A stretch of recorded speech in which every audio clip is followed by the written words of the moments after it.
الحمد لله رب العالمين والصلاة والسلام على خاتم الأنبياء والرسل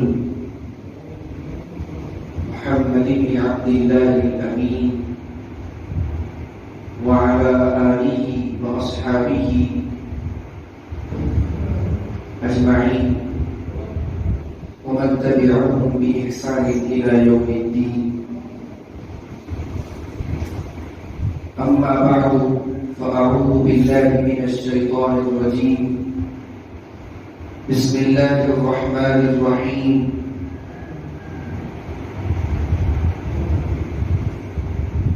ما كان محمد أبا أحد من رجالكم ولكن رسول الله وخاتم النبيين وكان الله بكل شيء عليما.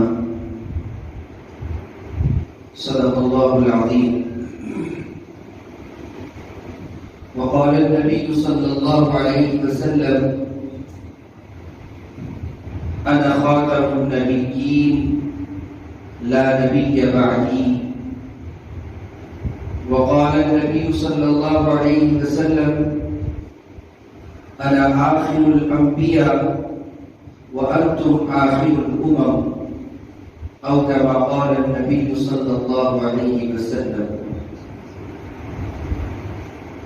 معزز و محترم سامعین،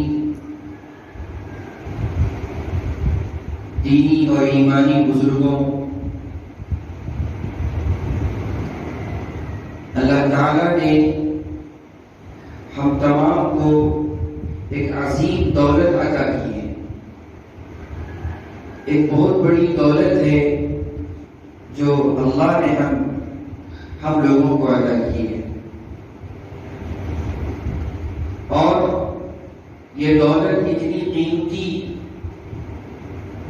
اور اتنی اہم ہے، اور اس دولت کی قیمتی ہونے کا اندازہ اس بات سے لگایا جا سکتا ہے کہ اللہ کے نزدیک اس دولت کی بڑی اہمیت ہے، اور وہ دولت ہے دولت ایمان کی دولت.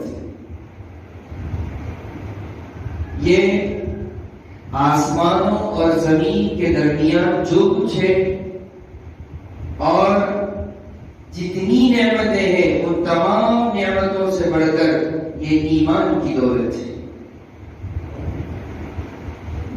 ایمان کسے کہتے ہیں؟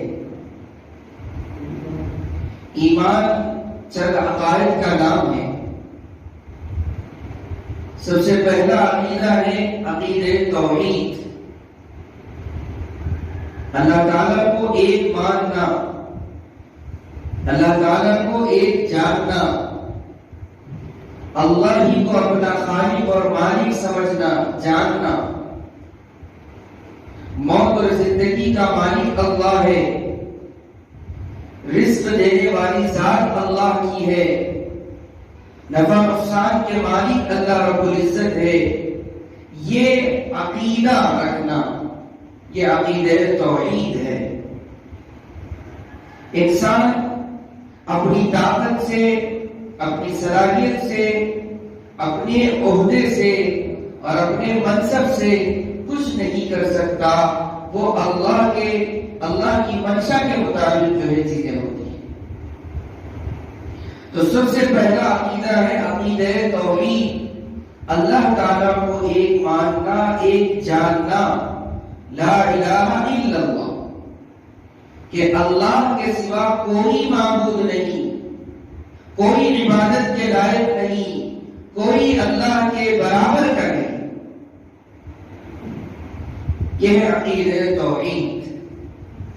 اور دوسرا عقیدہ ہے جو ایمان کی دولت اللہ نے ہمیں عطا کی ہے، اس دولت کی دوسری بنیاد ہے عقیدہ رسالت. عقیدہ رسالت کا مطلب ہے کہ اللہ کے بھیجے ہوئے پیغمبروں پر ایمان لانا. جتنے پیغمبر اللہ تعالیٰ نے بھیجے ہیں علیہ السلام سے لے کر آخری نبی جناب محمد رسول اللہ صلی اللہ علیہ وسلم تک جتنے پیغمبر آئے ہیں، جتنے نبی آئے ہیں، جتنے رسول آئے ہیں، ان پر ایمان لانا، یہ ہے عقیدہ رسالت۔ اور اس بات پر بھی ایمان لانا کہ میرے اور آپ کے نبی حضرت محمد مصطفیٰ صلی اللہ علیہ وسلم آخری نبی ہے، خاتم النبیین ہے، آپ کے بعد کوئی نبی آنے والا نہیں ہے۔ تو محمد صلی اللہ علیہ وسلم تک جتنے پیغمبر اور رسول آئے ہیں، جتنے نبی اور رسول آئے ہیں، ان پر ایمان لانا یہ عقیدہ رسالت ہے۔ اور اس کے بعد ہے عقیدہ آخرت، مر کر زندہ اٹھائے جانے پر یقین لانا ہے۔ موت کے بعد ایک زندگی ہے جو ہمیشہ ہمیشہ کی زندگی ہے، اس زندگی پر ایمان لانا، اس پر یقین کرنا۔ ایمان لانے کا مطلب کیا ہے؟ یقین کرنا، کہ اس بات کا یقین ہو کہ اللہ ایک ہے، وہی میرا خالق اور مالک ہے، رازق ہے، وہی موت اور زندگی کا مالک ہے، اسی کے حکم سے پوری کائنات کا نظام چلتا ہے۔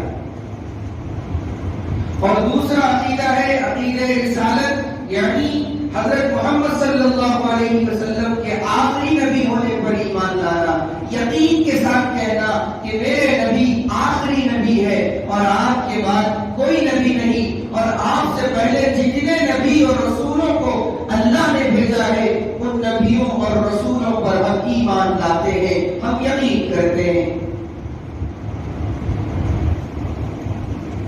تو تین باتیں میں نے آپ کے سامنے بتلائی ہیں۔ ایمان کی جو اصل بنیادیں ہیں وہ ہے عقیدہ توحید، عقیدہ رسالت، عقیدہ آخرت۔ آج میں نے اس موضوع کا انتخاب کیوں کیا ہے؟ کیونکہ ہم جس دور میں جی رہے ہیں یہ زمانہ ایسا ہے کہ یہاں پر مادی چیزوں کی چوری ہوتی ہے، نظر آنے والی چیزوں کی چوری ہوتی ہے، کہ گاڑی ہے، گاڑی جو ہے چوری ہو گئی، موبائل چوری ہو گیا، گھر کا ساز و سامان جو ہے چوروں نے لوٹ لیا۔ اس طرح کی چوری ہم سنتے ہیں، اخباروں میں پڑھتے ہیں، اور سن کر پڑھ کر جو ہے تکلیف ہوتی ہے کہ فلاں بھائی کے جو ہے گھر چوری ہو گیا، فلاں بھائی کی گاڑی چوری ہو گئی، فلاں بھائی کا موبائل جو ہے چوری ہو گیا، فلاں جگہ سے جو ہے یہ چیز ہو گئی، کہ فلاں چیز گم ہو گئی، وہ جو ہے اس کو انہوں نے لوٹ لیا ہے، اس کو ہڑپ لیا ہے۔ یہ چیزیں ہم سنتے ہیں اور سن کر بہت افسوس ہوتا ہے۔ اگر میرا موبائل چوری ہو جائے تو سوچئے مجھے کتنی تکلیف ہوگی، میرا سارا کام رک جائے گا کہ میں اس کے ذریعے سے بات کرتا ہوں، اس کے ذریعے سے میں آن لائن جو ہے ٹرانزیکشن کرتا ہوں، بہت سے اس کے استعمال کے طریقے۔ تو جب مادی چیزیں تم سے حکم ہو جاتی ہے اور اس کے جو چور ہوتے ہیں وہ نظر آتے ہیں، اگر وہ چور پکڑا جائے، جس نے میرے موبائل کو چرایا ہے، جس نے میری گاڑی کو چرایا ہے، جس نے میرے گھر کو چوری کیا ہے، تو بتائیے میں کیا کروں گا اس کے ساتھ؟ بھئی اس کے لیے سزا ہوگی اور وہ نظر آئے گا کہ اس نے چوری کی۔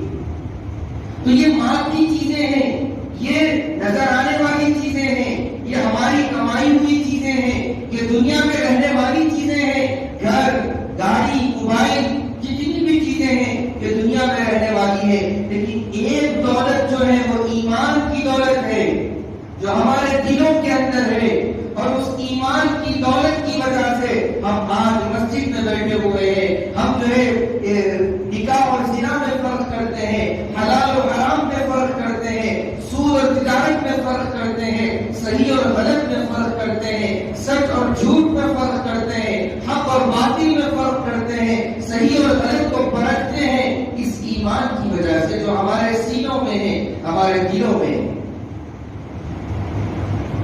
تو ایسے چوروں سے نمٹنا آسان ہے، جس نے میری گاڑی چوری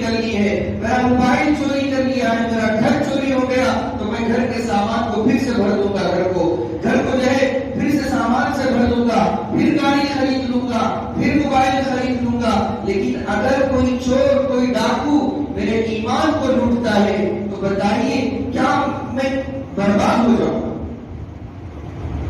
اگر کوئی ایمان کو لوٹ لے گا تو برباد ہو جائے. میری یہ بات شاید وہ بات لوگوں کو ایسے سمجھ میں آ رہی ہوگی کہ ایمان کو کیسے لوٹتے ہیں، وہ تو دل میں رہنے والی چیز ہے. لیکن میں آپ کو بتاتا چلوں کہ یہ آج سے نہیں ہے، ہر زمانے میں ایمان کو لوٹنے کی کوشش کی گئی ہے. ان کے انداز الگ الگ تھے، طریقے الگ الگ تھے. میرے اور آپ کے آقا جناب محمد رسول اللہ صلی اللہ علیہ وسلم کو جب نبوت عطا کی گئی اور پھر جو لوگ آپ کے متبعین تھے، آپ کے پیروکار تھے، آپ کے صحابہ تھے، جنہوں نے آپ کے ایک حکم پر ان کے لیے جانوں کی بازی لگانا آسان تھا، ایسی ہستیاں جب اللہ کے نبی کے حکم پر لبیک کہتی تھی تو منافقین ہلکے سے اشارے کرتے تھے. منافقین ان کو اس حکم پر عمل کرنے سے روکنے کی کوشش کرتے تھے الگ الگ انداز میں کہ تم نبی کے حکم پر جا رہے ہو، تمہاری تجارت کا کیا ہوگا، تمہارا بڑا نام ہے، تم ایسے دین کو اپنا رہے ہو جو بالکل نیا دین ہے. اس طرح ایمان کو لوٹنے کی کوشش کی جاتی تھی، منافقین لوٹنے کی کوشش کرتے تھے. اور ہم جس زمانے میں گزر رہے ہیں، ہم جس دور میں گزر رہے ہیں، یہ فتنوں کا دور ہے، یہ فتنوں کا دور ہے، قرب قیامت کا دور ہے. اس دور کے اندر ہم اپنے ایمان کو بچانا بے حد ضروری ہے، اور ہمارا ایمان کو بچانا بہت مشکل کام ہے، کیونکہ الگ الگ انداز میں ایمان کے لٹیرے، ایمان کے چور، ایمان کے ڈاکو ہم سے ہماری اس دولت کو چھیننے کی کوشش کر رہے ہیں. نبی اکرم صلی اللہ علیہ وسلم کی شان تو یہ ہے کہ آپ آخری نبی ہیں، آپ کے بعد کوئی نبی آنے والا نہیں ہے. اگر کوئی آپ کے بعد نبی ہونے کا دعویٰ کرے گا تو وہ کذاب ہے، جھوٹا ہے، دجال ہے. جس نے بھی میرے نبی کے بعد نبی ہونے کا دعویٰ کرے گا. تو میں یہ بتا رہا تھا کہ ایمان کے لٹیرے ایسے ہیں جو ہمارے پاس رہنے والی چیز جو اس دنیا سے ہم لے جا سکتے ہیں وہ ایک ہی تو چیز ہے، ایمان، جس کو ہمیں لے کر جانا ہے. ایسی چیز، ایسی عظیم چیز کے لٹیرے بازاروں میں اور ہمیں ہر جگہ مل رہے ہیں. نبی صلی اللہ علیہ وسلم نے فرمایا تھا کہ جب میں چلا جاؤں میرے بعد کتنے ہی ایسے لوگ ہوں گے جو نبی ہونے کا دعویٰ کریں گے. خود حضور کے زمانے میں کتنوں نے نبی ہونے کا دعویٰ کیا تھا، اور حضور نے تعداد بھی بتائی ہے کہ 30 ایسے لوگ ہوں گے جو نبی ہونے کا دعویٰ کریں گے. اور پھر حضور کے زمانے میں مسیلمہ کذاب نے بھی نبوت کا دعویٰ کیا تھا، اور بھی بہت سے لوگوں نے کتابوں میں موجود ہے ان کے نام، انہوں نے نبی ہونے کا دعویٰ کیا. لیکن جب زمانہ ترقی کرتا گیا، اسلام پورے عالم میں پھیل گیا، اسلام کی سربلندی ہو گئی، ملکوں میں اسلام داخل ہو گیا، تو کسی کی ہمت نہیں ہوئی کہ نبی ہونے کا دعویٰ کرنا اتنا آسان کام نہیں تھا. لیکن انہوں نے الگ الگ راستے ڈھونڈے. کسی کی یہ ہمت نہیں ہوئی کہ میں آخری نبی ہوں، وہ اعلان کہتے اور شروع ہی سے نبی ہونے کا دعویٰ کرتے. پہلے جیسا کہ نبی علیہ السلام نے فرمایا ہے، ہمیں احادیث مبارکہ سے یہ بات ملتی ہے کہ حضرت سیدنا عیسیٰ علیہ السلام کو آسمانوں پر اٹھایا گیا اور قیامت کے قریب آپ کو آسمان سے اتارا جائے گا. ہم لوگوں نے احادیث مبارکہ میں پڑھا ہے حضرت امام مہدی کا ظہور ہوگا، حضرت امام مہدی کی حکومت ہوگی، وہ تم ہی میں سے ہوں گے. جب ان احادیث مبارکہ کو ہم پڑھیں گے تو ہمیں ایک بات معلوم ہوگی کہ ایمان کے لٹیرے، ایمان کے ڈاکو کیسے ہیں. کہ سب سے پہلے تو وہ مہدی ہونے کا دعویٰ کیے ہیں، پھر اس کے بعد عیسیٰ مسیح ہونے کا دعویٰ کیے ہیں، پھر اس کے بعد آخری نبی ہونے کا دعویٰ کیے. مرزا غلام احمد قادیانی جو آج سے 150 سال پہلے اس نے نبی ہونے کا دعویٰ کیا، اس کی ابتدا بھی ایسے ہی ہوئی تھی. کہ وہ ایک ملازم تھا، اس نے تو شروعات میں کتابیں لکھنی شروع کی، پھر اس کے بعد جو ہے ایک حلقہ بنا لیا، پھر اس کے بعد کہا کہ میں مہدی ہوں۔ اس نے جب مہدی کہہ دیا، لوگ اس سے تعبیر ہونے لگے، تو اس نے دیکھ لیا کہ میری دکان تو اچھی چل رہی ہے، ایمان کو لوٹنا آسان ہو گیا۔ اس نے کہا کہ میں عیسیٰ مسیح ہوں۔ اس پر بھی چند ناواقف لوگ، بے وقوف قسم کے لوگوں نے اس پر بھی یقین کر لیا، تو اس نے کہا کہ میں آخری نبی ہوں۔ ہم یہ بات جانتے ہیں کہ قادیانیت کی ایک بڑی جماعت ہے جو اس دنیا میں رہتی ہے، وہ مرزا غلام احمد قادیانی کو آخری نبی مانتے ہیں۔ تو یہ ایمان کے لٹیرے ہر زمانے میں آتے رہے ہیں، الگ الگ انداز میں آتے رہے ہیں۔ میں نے اس موضوع کا انتخاب اس لیے کیا ہے کہ ہمارے شہر اور ہماری ریاست کے اندر بھی ایسے لوگ داخل ہو گئے ہیں جو ہمارے ایمان کو لوٹنے کی کوشش کر رہے ہیں، جو ہماری عظیم دولت کو ہم سے چھیننے کی کوشش کر رہے ہیں۔ تو مرزا غلام احمد قادیانی اسی طرز پر اس کے بعد مختلف جو ہے لوگوں نے اس طرح کے کام کیے ہیں، اور ابھی جو بالکل تازہ ہے وہ ہے شکیل بن حنیف کا فتنہ ہے۔ شکیل بن حنیف کا فتنہ ہے، گوہر شاہی کا فتنہ ہے، اور بھی جو ہے فیاض بن یاسین کا فتنہ ہے۔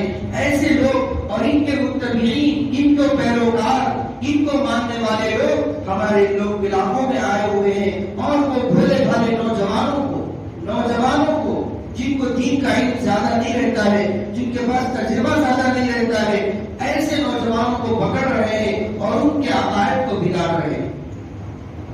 جیسا کہ میں نے شروع میں بات کہی ہے کہ ایمان کی جو بنیاد ہے وہ عقائد ہے، اور عقیدے کے اندر میں نے 3 عقائد بیان کیے ہیں: عقیدہ توحید، عقیدہ رسالت، عقیدہ آخرت۔ ایک عقیدہ یہ ہے کہ اللہ کو ایک ماننا، اللہ کو ایک جاننا، اللہ کے علاوہ کوئی معبود نہیں۔ دوسرا عقیدہ یہ ہے کہ سارے نبیوں پر ایمان لانا، اور حضرت محمد مصطفیٰ صلی اللہ علیہ وسلم پر ایمان لانا، اور آپ کے آخری نبی ہونے پر ایمان لانا۔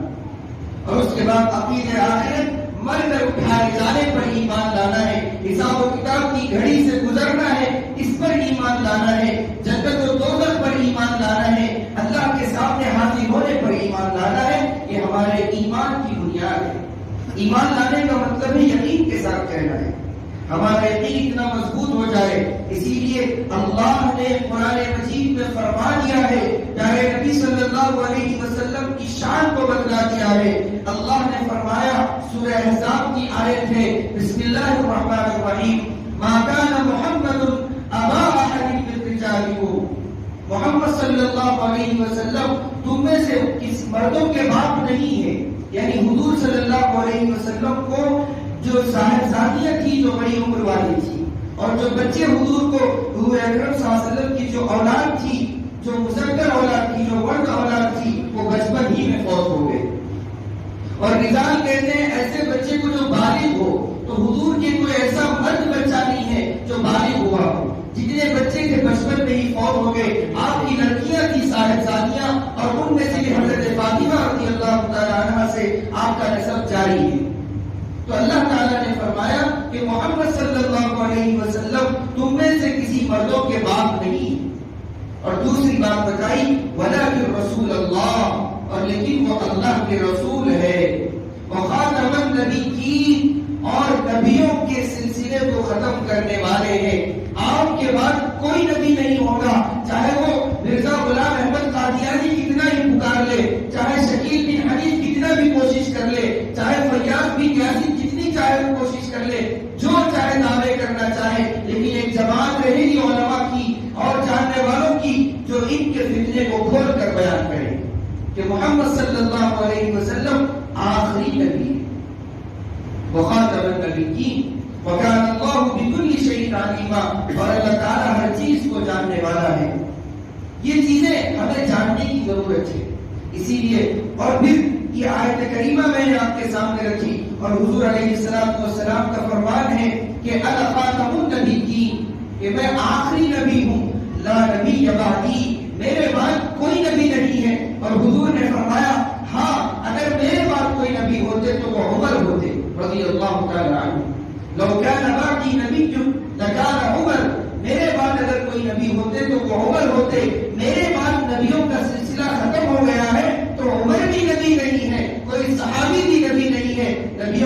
سلسلہ مجھ پر ختم ہو گیا ہے۔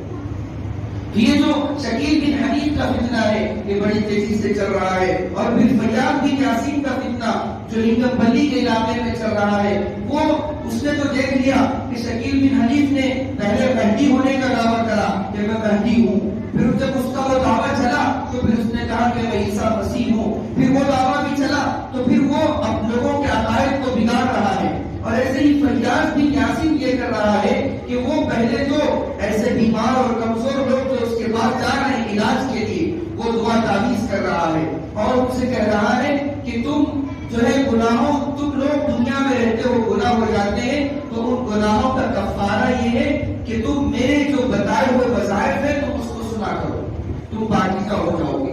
اور اس نے بھی یہ کہا کہ جو میری پیروی کرے گا اس نے اللہ اور اس کے رسول کی پیروی کرے۔ اس طرح کے عقائد غیر محسوس طریقے سے ہماری خواتین کے اندر داخل ہو رہے ہیں اور ہمارے نوجوانوں کے اندر داخل ہو رہے ہیں۔ تو بتائیے اتنی عظیم دولت جو ہم سے لوٹنے کی کوشش کی جا رہی ہے، اس دولت کو حفاظت کرنا، اس دولت کی حفاظت کرنا کیا ہماری ذمہ داری ہے یا نہیں؟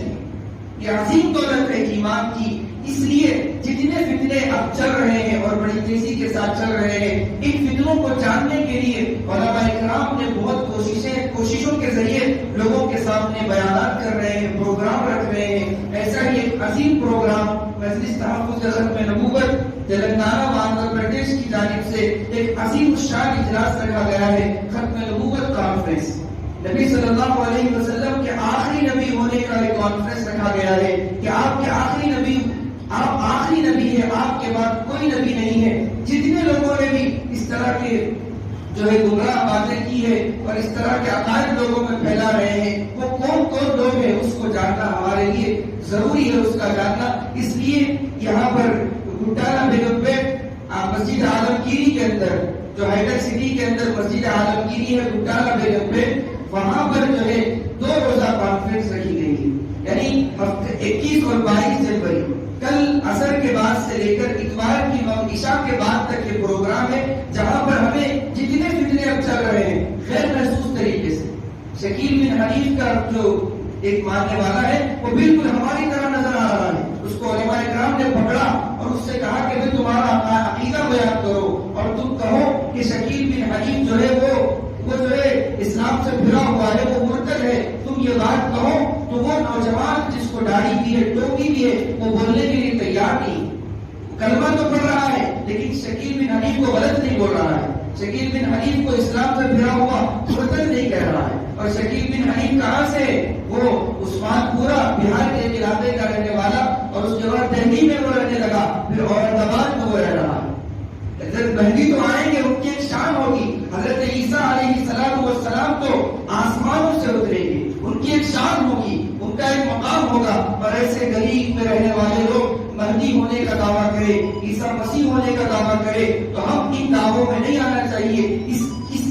اس کی شعور بیداری کے لیے علماء نے جو پروگرام رکھا ہے اس پروگرام میں شرکت کیجیے، وہاں پہ قیام اور طعام کا بھی انتظام ہے۔ نوجوانوں سے بھی میری گزارش ہے کہ مسجد عالمگیری گٹالہ بیگم پیٹ ہائیڈر سٹی حیدرآباد کے اندر مجلس تحفظ ختم نبوت تلنگانہ و آندھرا پردیش کی جانب سے بہترین انداز میں پروگرام رکھا گیا ہے، جس میں تمام فتنوں کے بارے میں آپ کو جانکاری دی جائے گی اور مشہور معروف علماء کرام اپنے بیانات کریں گے، تو اس میں ضرور شرکت کریں۔ اللہ تعالیٰ سے دعا ہے اللہ تعالیٰ مجھے اور آپ کو حق پر مضبوطی سے قائم رکھے، ہم تمام کے ایمان کی حفاظت فرمائے، جو باتیں حق کی اس پر عمل کی توفیق عطا فرمائے، ناستی و نادانی میں جو باتیں غلط نکلی ہے اللہ تعالیٰ اس سے حفاظت فرمائے۔